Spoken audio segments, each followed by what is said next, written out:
बताओ। अक्सर पियासल हितई में से आवे के बाद लइका फैका फोन करत रह कि पानी बिना आई धान हो कुल मरत रह ना पानी पिए के बाद ना पूछे के बाद ये कहत रह कि चालू करी हम मोटर अब का हम कहीं हमारा बहुत ना बताओ नहीं कि ना खाए का ना पिए का जय हो विश्वकर्मा बाबा इस्ता खोजिए धर्म पानी कुल रखले रहिए। हे भगवान ऐसा कोई के घर जन्म करम न दिह कुल बतावा है बूढ़ पुरानिया आदमी के है बचवा है दिक्कत न बा है ना खाए के बा ना पिए के बड़ुआ पर मन के मोटरसाइकिल चला भाई 3500 का पर मन के कर स्टा कर बतावा है बूढ़ आदमी के है चढ़िए तो हटना ऊँचा है धान मरत तो है हो तड़िए जय हो विश्वकर्मा बाबा जय हो पाछाली को लगत हे बाबा स्टा को दिया जय हो बाबा चालू हो जी हल तो खाई पियल हमार मैं बंद कर दिया सब देखिए समझिए जय हो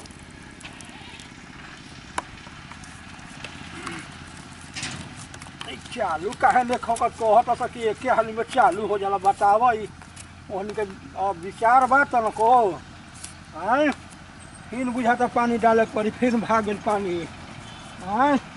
बताओ तो हमारा बूढ़ पुरानी आदमी कहीं नीचे ऊँचे उतरे के पड़त बताओ हमारा के दिखले ना देता सही आए इहो ना पूछल कि हाँ ये बाबा हाँ ये बचवा ज़्यादा कुल पानी उनी पी लो आ जा हो जा ठीक तब लगा दी हो बताओ है दे अपन मन कहीं कांपतिया है अब कैसे हम अपन मन कहीं चालू कर बताओ तो है ठेकान बा जय हो विश्वकर्मा बाबा इसका खोज है पारी बताओ ई का हिलाओ तोड़ा ए बाबा ए बचवा तो स्टार्ट करता चालू नहीं के होखत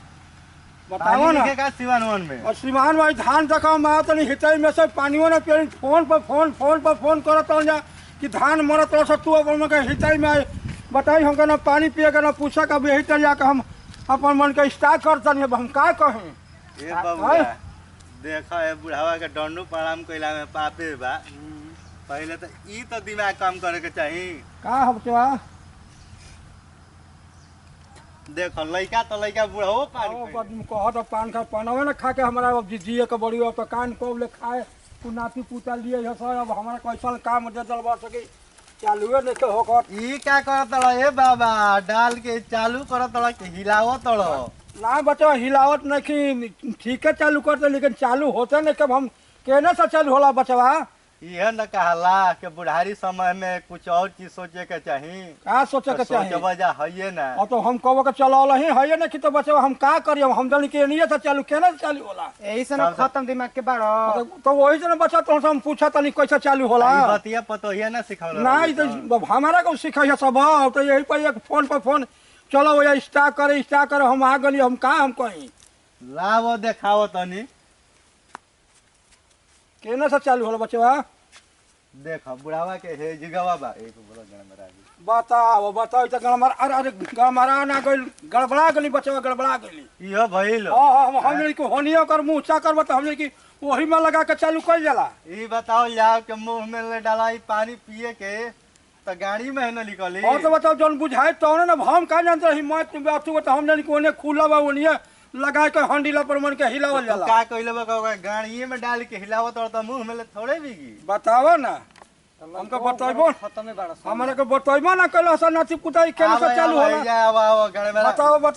बच्चा बताओ गड़बड़ा के रहो देखो एमे चालू करे वाला बा यही में चालू कर जाला बताओ ना हंडी दे देला बड़ा पतो हियो के चालू का करब कौन तो अब हम सोचले कि चलो अब के जाई घर ले आओ चालू करके जाई ले आई जा ले हो जा क्या हो जा बताओ ना ले लाओ अपन झोरा भर नाश्ता पानी कर लियो आराम से उठो के का कहीं बचवा हमरा के तो परेशान आदमी क देल बड़िए जा खा पी गई हो